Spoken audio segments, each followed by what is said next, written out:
তো আজকে সকালটা শুরু হলো আমার কিছুটা এরকমভাবে। সকালবেলা আমি ঘুম থেকে উঠে মুখ হাত ধুয়ে সোজা চলে গেছিলাম রান্নাঘরে।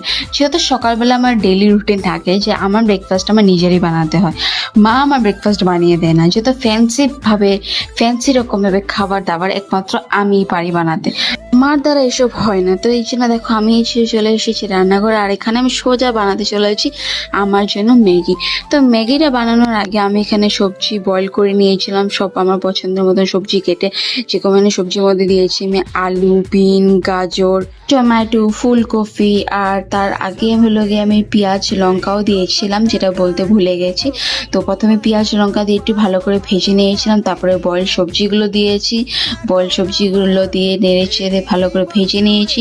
তারপরে আমি দিয়েছি ম্যাগির মশলা, আর একটু ফ্লেভারের জন্য আমি দিয়েছিলাম জিরে ধনে গুঁড়া, আর একটু দিয়েছিলাম রসুনের পেস্ট, আর সবশেষে আমি দিয়েছি মশলা, মানে ম্যাগি মশলা যেটা। তো এর আগে সবকিছু মশলা দিয়ে ম্যাগিটাকে ভালো করে নেড়ে ছেড়ে নেওয়ার পর আমি দিয়েছি ম্যাগির মশলা সব শেষে।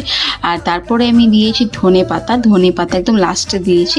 লাস্টে দিয়ে নেওয়ার পর ম্যাগিটাকে একটু ঢেকে দিলাম, আর ঢেকে এই জন্য দিচ্ছি যেহেতু ম্যাগির একটা আলাদা গন্ধ ওঠে, একটা আলাদা ফ্লেভার ওঠে, যেহেতু আমি এত মশলা দিয়েছি, মশলাটা ফ্লেভার ওঠে।